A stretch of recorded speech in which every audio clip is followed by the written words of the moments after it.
نبی پاک صلی اللہ علیہ وسلم کے صحابہ نے حملہ کیا حاتم طائی جس قبیلے میں رہتا تھا اس قبیلے پر۔ حاتم طائی کا جو بیٹا تھا عدی بن حاتم وہ قبیلہ چھوڑ کے بھاگ گیا، کہنے لگا میں مسلمانوں کا مقابلہ نہیں کر سکتا لہٰذا بھاگ رہا ہوں۔ حاتم کی جو بیٹی تھی وہ کہنے لگی میں سردار کی بیٹی ہوں اور بڑے گھرانوں کے لوگ بھاگا نہیں کرتے، مقابلہ کرتے ہیں، میں قوم کے ساتھ جیوں گی، قوم کے ساتھ مروں گی۔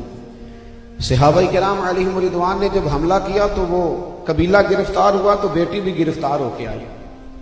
ابن اسحاق ابن ہشام دونوں میں آپ کو روایت ملے گی۔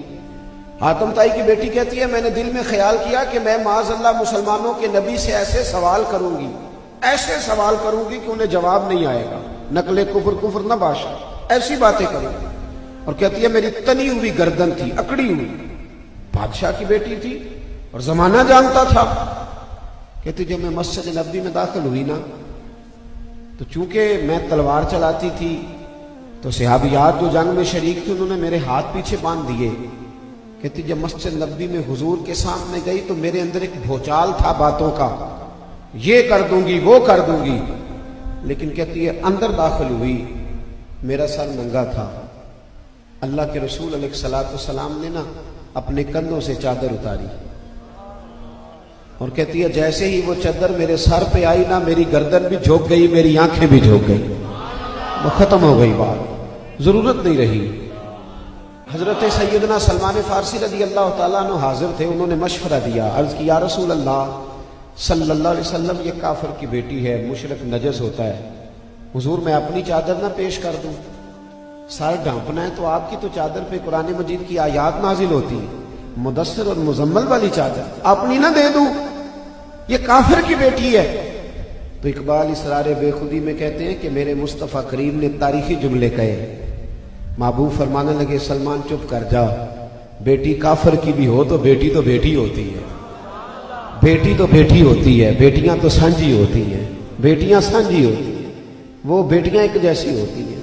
آج تو لوگوں نے پھیتا پکڑا ہوا ہے نا، بیٹیوں کے قد ناپتے پھرتے ہیں، کہتے ہیں 1 انچ قد بڑا ہوتا تو میں اپنے بیٹے کے لیے لے لیتا، ڈر اللہ تعالیٰ سے۔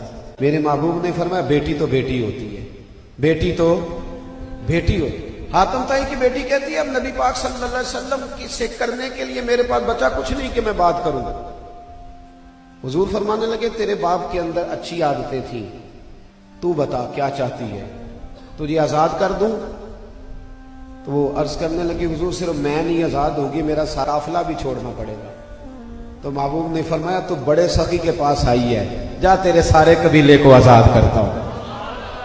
وہ آزاد کر دیا۔ جب واپس گئی تو اس نے اپنے بھائی کو بلایا، کہنے لگی بھائی میں جس سے مل کے آئی ہوں وہ بادشاہ نہیں ہے، وہ اللہ کا نبی ہے، وہ بادشاہ نہیں، وہ اللہ کے نبی ہے صلی اللہ تعالی علیہ، تو چلا جا۔ تو عدی بن حاتم کہنے لگا میں وہ نہیں ہوں جو عورتوں کی باتوں پہ لگ جاؤں، پہلے جاؤں گا تحقیق کروں گا، اگر میری سمجھ میں بات آئی تو کلمہ پڑھوں گا۔ کہا جا کر لو تحقیق۔ عدی کہتے میں آیا اور جب میں پہنچا نا نبی پاک صلی اللہ علیہ وسلم مسجد میں بیٹھے تھے،